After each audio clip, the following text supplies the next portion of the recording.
மார்னாதா நீங்கள் எல்லோரும் எப்படி இருக்கீங்க? கர்த்தருக்குள்ளே நீங்கள் எல்லோரும் சந்தோஷமாக இருக்கீங்க, மன மகிழ்ச்சியாக இருக்கீங்கன்னு நாங்கள் 2 பேரும் விசுவாசிக்கிறோம். இன்றைக்கும் வேதத்துலேருந்து ஒரு முக்கியமான பகுதியை எடுத்து வாசித்து அதை தியானித்து தேவன் நம்மக்கிட்ட இன்றைக்கி என்ன பேசுகிறாரு அப்படின்றத நம்ம பார்க்கலாம், வாசிக்கலாம். 2 நாளாகமம் 32வது அதிகாரம் 7-8 வசனம். 2 Chronicles chapter 32 verse 7 and 8. வாசிக்கிறியா கேலிப்? Okay. Be strong and courageous. Do not fear or be dismayed because of the king of Assyria, nor because of all the horde that is with him. For the one with us is greater than the one with him. With him is only an arm of flesh, but with us is the Lord our God to help us and to fight our battles. And the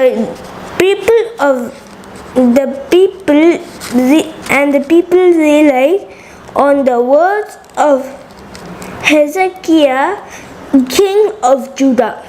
ஆமாம், நீங்கள் திடங்கொண்டு தைரியமாயிருங்கள்.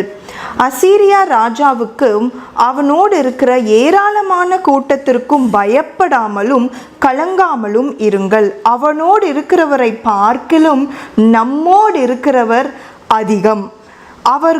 அவனோடு இருக்கிறது மாம்ச புயம். நமக்கு துணை நின்று நம்முடைய யுத்தங்களை நடத்த நம்மோடு இருக்கிறவர் நம்முடைய தேவனாகிய கர்த்தர்தானே என்று சொல்லி அவர்களை தேற்றினான். யூதாவின் ராஜாவாகிய எசேக்கியா சொன்ன இந்த வார்த்தைகளின் மேல் ஜனங்கள் நம்பிக்கை வைத்தார்கள். எவ்வளோ பெரிய வசனம் இல்லையா? தேவன் நமக்கு கொடுத்துருக்கிறதான இந்த வாக்கு தத்துவம் எவ்வளவு ஸ்ட்ராங்கான வசனம் அப்படின்றத பாருங்க.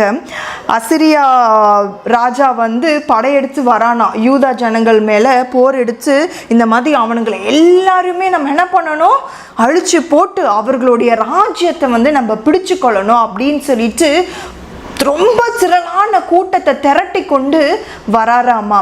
ஆனால் எசேக்கியா ராஜா நம்பிக்கையோடு அவர்கள் ஜனத்துக்கிட்ட அவர்கள் பேசுகிறானா, என்ன பேசுகிறானா, திடம் கொண்டு தைரியமாக இருங்கள், அவருக்காக கலங்காமலும் இருங்க, பயப்படாமலும் இருங்க அப்படின்னு சொல்கிறாங்களாம்.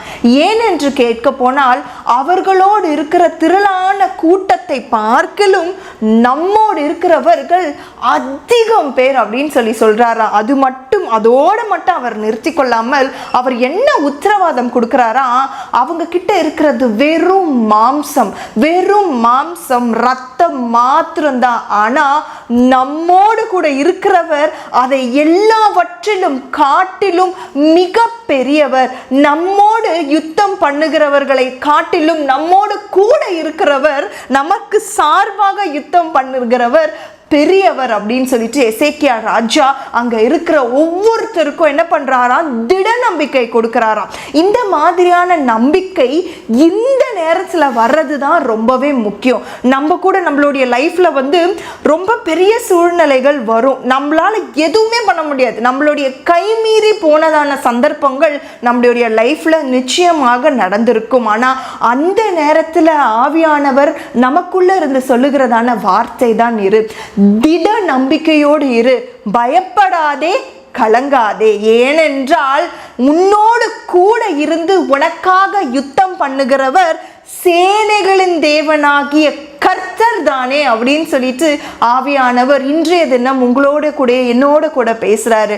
லைஃப்ல எவ்வளோ கஷ்டம் வந்திருக்கும், எவ்வளோ பேர் நம்மளை நிந்திச்சிருப்பாங்க, நம்மளால இதுக்கு மேல ஒரு ஸ்டெப்பு கூட எடுத்து வைக்க முடியாத நிலைமை. ஏன்னா எல்லா இடத்துலையுமே லாக் ஆயிருப்போம், நம்மளுடைய பணம் போய் லாக் ஆயிருக்கோம், இல்லை நம்மளுடைய வேலை ஸ்தலத்துல இதுக்கு மேல யாரா என்னை காப்பாற்ற போறா, என்னுடைய எல்லாமே முடிவுக்கு வந்து விட்டதேன்னு சொல்லிட்டு எல்லாரும் நம்பிக்கையை இழந்த நிலைமையில இருக்கும். இல்லை என்னுடைய நோய் வந்து என்னை இந்த மாதிரி பாடுபடுத்தி இருக்கிறதே, டாக்டர்ஸ் வந்து என்னால் இதுக்கு மேலே எதுவுமே பண்ண முடியாதே அப்படின்னு சொல்லிட்டு இந்த கடைசி நிமிஷத்துல கூட நம்ம இருக்கலாம். ஆனால் ஆவியானவர் சொல்றாரு, எல்லாமே முடிந்திருந்தாலும் பரவாயில்லை, உன்னை மீட்க நான் இருக்கிறேன்னு சொல்லிட்டு பரலோகமே இன்றைய தினம் நமக்கு வாக்களிக்கிறது. லைஃப்ல என்ன பிரச்சனை வேணாலும் நடக்கட்டும், என்னுடைய சொத்து அழியட்டும், என்னுடைய கூட இருந்தவர்கள் என்னை விட்டு போகட்டும், என்னோட கூட இருந்தவர்கள் என்னை நிந்திக்கட்டும், எவ்வளவு நிந்தனையை எனக்கு எதிர்க்க என்ன சூழ பாளையம் இறங்கினாலும் என்னோடு கூட இருக்கிறவர் பெரியவர் அப்படின்ற நம்பிக்கையும் விசுவாசத்தையும் நம்மளுடைய இருதயத்துல ஆண்டவர் இன்றைய தினம் ஞாபகப்படுத்தி கொடுக்கிறாரு. ஒரு உடன்படிக்கையா இன்றைய தினம் நம்ம கிட்ட சொல்றாரு, தைரியமா இருங்கள், பயப்படாமல் இருங்கள், மிகப்பெரிய பராக்கிரமசாலியான பயங்கரமான தேவன் நம்மோடு கூட இருக்கிறார். நமக்கு எதிர்க்க நின்று யுத்தம் பண்ணல, நம்ம கூட நமக்காக நின்று யுத்தம் பண்ணுகிறவர் அவர் ஒருவரே. நம்ம மேல யாராவது கை வைக்கணும்னாலே அவருடைய சித்தம் இல்லாம நிச்சயமா நம்மள யாராலையுமே தொட முடியாது. நம்மளுடைய லைஃப்ல பாடுகள் இருந்தாலும் கூட நம்மளை உயிரோடு காக்க, நம்மளுடைய அபிஷேகம் நம்மளை விட்டு போகாதபடி நம்மை இன்னுமாக ஜீவனோடு கூட காக்கிறவர் நம் தேவனாகிய கர்த்தர் ஒருவரே. மனுஷனால யாரையும் மீட்க முடியாது. மனுஷன் வந்து சப்போர்ட்டிவா சில வார்த்தைகள் சொல்லுவானே தவிர்த்து அவனால சூழ்நிலையை மாற்ற முடியாது. அதுதான் இங்க எசேக்கியா ராஜா சொல்றாரு, அவர்கள் கிட்ட இருக்கிற பலம் மாம்ச பலம். நீ மாம்சத்தோடு கூட நீ யுத்தம் பண்ண வந்திருக்கிற, ஆனா நான் ஆவியோடு கூட நான் உன் கூட யுத்தம் பண்ண போகிறேன். ஏன்னா யுத்தம் என்னுடையது அல்ல, அது தேவனுடையது அப்படின்னு சொல்லிட்டு எசேக்கியா ராஜா இன்றைய தினம் வந்து அவர் ரொம்ப ஸ்ட்ராங்கா வந்து யூதா ஜனங்களை பார்த்து அவர்களுக்கு நம்பிக்கை கொடுக்கிறார். அதே போல என்ன ஆகும்னா, அந்த பேட்டில்ல அசிரியா ராஜா வந்து ரொம்ப தேவையில்லாத வார்த்தைகள், தேவையில்லாத காரியங்களை வந்து யூதா ஜனங்களை பார்த்து சொல்லுவான். அவன் உன்னை வந்து தப்பான வழியில டைவர்ட் பண்றான், உங்க தேவனால ஒண்ணுமே முடியாதுன்னு சொல்லிட்டு அவங்க ரொம்ப இகழ்ந்து பேசுவாங்க தேவனை.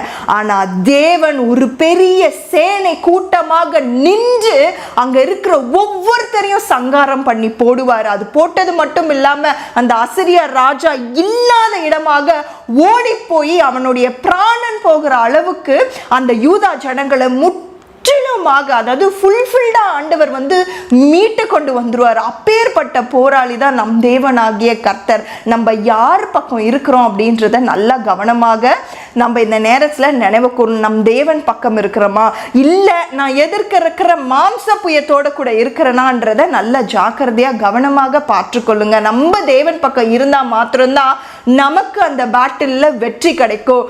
நம்ம மாம்சத்தோடு கூட ரத்தத்தோடு கூட யுத்தம் பண்ணோம்னா நம்ம அழிந்து போய்விடுவோம், இல்லாத இடம் தெரியாமல் போய்விடும் அப்படின்னு சொல்லிட்டு பைபிள்ல கொடுக்கப்பட்டிருக்கிறது. ஒரு சின்ன ஒரு உதாரணம் வந்து ஆபிரகாமுடைய வாழ்க்கையில இருந்து தேவன் எனக்கு கற்றுக் கொடுத்தாரு. அது என்னன்னா, ஆதியாகமம் 22வது அதிகாரம் 3லிருந்து 6வது வசனம் வரைக்கும் நான் வாசிக்கிறேன். ஆபிரகாம் காலையிலே எழுந்து தன் கழுதையின் மேலே சேணங்கட்டி தன் வேலைக்காரர் 2 பேரையும் தன் குமாரன் ஈசாக்கையும் கூட்டிக் கொண்டு தகன பலிக்கு கட்டைகளை பிளந்து கொண்டு தேவன் தனக்கு குறித்த இடத்திற்கு புறப்பட்டு போனான். 3ஆம் நாளில் ஆபிரகாம் தன் கண்களை ஏறெடுத்து பார்த்து தூரத்திலே அந்த இடத்தை கண்டான். அப்பொழுது ஆபிரகாம் தன் வேலைக்காரரை நோக்கி, நீங்கள் கழுதையை நிறுத்தி இங்கே காத்திருங்கள், நானும் பிள்ளையாண்டானும் அவ்விடம் மட்டும் போய் தொழுது கொண்டு உங்களிடத்தில் திரும்பி வருவோம் என்றான்.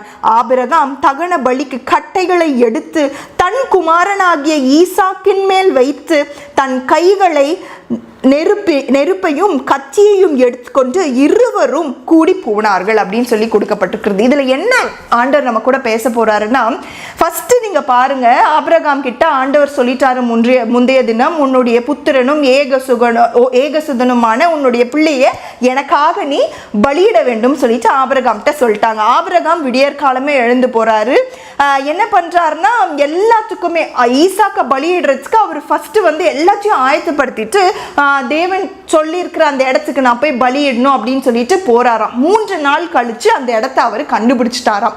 இந்த இடத்துல இருந்து நம்ம ஒரு விஷயத்தை நம்ம நல்லா கத்துக்கணும். ஃபர்ஸ்ட் ஆபிரகாம் வந்து அந்த தகன பலிக்கான கட்டைகளை எடுத்து வரும் பொழுது அந்த கட்டைகள்லாம் யார் மேல இருந்தது? யார் மேல இருந்தது? இல்ல, அது ஃபர்ஸ்ட் கழுதையின் மேல இருந்தது. ஓகேவா? அதுக்கப்புறமா என்னாச்சு? அந்த 3 நாள் அந்த இடத்த பார்த்ததுக்கு அப்புறமா என்னாச்சு? அந்த கட்டையெல்லாம் எடுத்து யார் மேல வச்சாங்க? ஆபிரகாம் ஈசாக்கு மேல வச்சாங்க. அப்போ முதலாவது அந்த இடத்தை அடையிற வரைக்கும் ஏதோ ஒரு மிருகத்தோட உதவி அவர்களுக்கு தேவைப்பட்டிருக்கிறது இல்லையா? ஏதோ ஒரு மனுஷனோட உதவி, இல்லை ஏதோ ஒரு கருவியை தேவன் நமக்காக கொடுத்திருக்கிறாரு. எதற்குன்னா அந்த பொதியை சுமப்பதற்காக, அந்த கட்டைகளை சுமப்பதற்காக ஒரு கழுதை வந்துட்டு இருக்கு இல்லையா? அதுக்கப்புறமா அந்த இடத்தை அந்த ஆபிரகாம் கண்டுபிடிச்சதுக்கு அப்புறம் அந்த கட்டையெல்லாம் எடுத்து இப்ப யார் மேல வைக்கிறாரு? ஆபிரகாம் தன் பிள்ளையின் மேல வைக்கிறாரு. சரியா? அந்த பிள்ளையின் மேல எடுத்து இப்போ யாரு கழுதையா இருக்கிறாருன்னு பாத்தீங்கன்னா ஈசாக்கு கழுதையா ஃபுல்லா அந்த கட்டையெல்லாம் எடுத்துட்டு சுமந்துட்டு மோரியா மலைகள் ஒன்றுல உச்சியில வந்துட்டாரு. அப்போ இந்த இடத்துல நம்ம என்ன பார்க்க வேண்டியது இருக்குன்னா, இதுவரைக்கும் நீ மனுஷனுடைய பலத்துல போயிருக்கலாம், இல்ல இதுவரைக்கும் யாரோட உதவியில சில சுமைகள் உன் மேல இருந்திருக்கும். ஆனா இப்பொழுது முழுக்க முழுக்க சுமையை நீ சுமந்து கொண்டு மலையின் மேல ஏற வேண்டும். ஒரு பர்டிகுலர் டைம் வரைக்கும் மற்றவங்க நம்மளுக்காக உதவி செய்வாங்க. ஆனா இன்னொரு பர்டிகுலர் டைம்ல இன்னொரு ஹாஃப்ல நம்ம என்ன பண்ணோம்னா நம்மளே நம்மளுடைய சிலுவையை சுமந்து கொண்டு மலைகளின் ஒன்றின் மேல ஏற வேண்டுமா? அதற்கான அர்த்தம் என்ன தெரியுமா? உன்னால எவ்வளவு சுமை சுமக்க முடியும் என்று ஆண்டவருக்கு தெரியும். ஏன்னா அது வரைக்கும் யாரோட ஹெல்ப் உங்களுக்கு தேவைப்பட்டுச்சு இல்லையா? இதுல இருந்து உன்னால சுமக்க முடியும் சொல்லிட்டு ஆபிரகாமுக்கு நல்லா தெரிஞ்சிருக்கு. அதனால என்ன பண்றாரு? கட்டையெல்லாம் தூக்கி ஈசாக்கு மேல வச்சு நீ உன் சிலுவையை எடுத்துக்கொண்டு நீ மேல வர வேண்டும்னு சொல்லிட்டு அவரோட சுமையை அவருக்கே கொடுத்து அவர் என்ன பண்றாராம்? கூட்டி கொண்டு வந்திருக்கிறாராம். ஆபிரகாமுக்கே இவ்வளவு ஞானத்தை தேவன் கொடுத்திருக்கிற போது அப்ப தேவனாகிய கர்த்தருக்கு நம்ம மேல எவ்வளவு பிரியம் இருக்கும். உங்களால சுமக்க கூடாத சுமையை தேவன் உங்களுக்கு நிச்சயமாக தரமாட்டார். அவர் நிச்சயமாக உங்களால சுமக்கக்கூடிய அளவுக்கு தான் உங்க மேல என்ன பண்ணுவாரு? இந்த சுமையை வைத்திருப்பார். அதுவும் ஒரு குறிப்பிட்ட காலம் வரைக்கும் தான். நீங்க மலை உச்சில போய் ரீச் ஆனதுக்கு அப்புறம் உங்களுடைய உயிர் போகாது. நீங்க சுமையை இறக்கி வைக்கிறதான ஒரு தருணம் வரும். அப்பொழுதும் கூட பரலோகமே உங்களுக்காக கத்தும், ஆபிரகாமே ஆபிரகாமே பிள்ளையாண்டான் மேலே கை போடாதேன்னு சொல்லிட்டு உங்களுடைய உயிர் போகும் பொழுது உங்களை காப்பாற்றுவதற்காக பரலோகமே உங்களிடத்துல என்ன பண்ணும்? நீ அவனை எதுவுமே பண்ணாதன்னு சொல்லிட்டு முன்னாடி வந்து உங்களுடைய உயிரை காப்பாற்றும். ஆனா ஆண்டவராகிய இயேசு கிறிஸ்துவ சிலுவையில் அறையும் போது பரலோகமே சத்தமின்றி அமைதியாக தானே இருந்துச்சு. உங்களுக்கு ஒரு கஷ்டம்னு வரும்போது பரலோகம் சும்மா இருக்காத போது, ஆண்டவருக்கு ஒரு கஷ்டம் வரும்போது பரலோகம் சும்மா தானே இருந்துச்சு. அப்போ நீங்க எப்பேற்பட்ட விசேஷித்தவர்கள் என்று நன்றாக புரிந்து கொள்ள வேண்டும். உங்க மேல விழுகிற ஒவ்வொரு அடியும் தேவனுடைய சித்தம் இல்லாம உங்க மேல விழவே விழாது. உங்களுடைய விழுகிற ஒவ்வொரு அடியும் நிச்சயமாக தேவனுக்கு தெரியும். இதால இந்த அடியை என் பிள்ளையால தாங்க முடியும், இந்த அடி என் பிள்ளையால விசுவாசத்தினால ஜெயிக்க முடியும்னு சொல்லிட்டு யாருக்கு தெரியும்? தேவனாகிய கர்த்தருக்கு தெரியும். எப்பவுமே அதை ஒன்று மட்டும் புரிந்து கொள்ளுங்கள். நிச்சயமாக உங்களால் சுமக்கக்கூடிய சுமையை மாத்திரம்தான் தேவன் உங்களுக்கு அனுமதிப்பாரே தவிர்த்து உங்களால் பாரமான சுமையை அவர் அனுமதிக்கவே மாட்டாரு. அப்பேற்பட்ட பெரிய தேவன் நம்மோடு கூட இருக்கிறார், நமக்காக யுத்தம் பண்ணி கொண்டு இருக்கிறார். உங்க மேல விழும் பொழுது, அடி விழும்போது பரலோகம் சத்தம் போடும், இல்ல என் பிள்ளை மேல நீ கை போடாதே அப்படின்னு சொல்லிட்டு சத்தம் போடும். ஏன்னா நமக்காக ஏற்கனவே தேவனாகிய கர்த்தர் அந்த சிலுவையில் நம்மளுடைய பாவத்திற்காக அவர் பலியானார். அவர் சிந்தின ஒவ்வொரு ரத்தமும் இன்றும் நமக்காக பரிந்து பேசிக்கொண்டே இருக்கிறது. அதனால துவண்டு போவாதீங்க.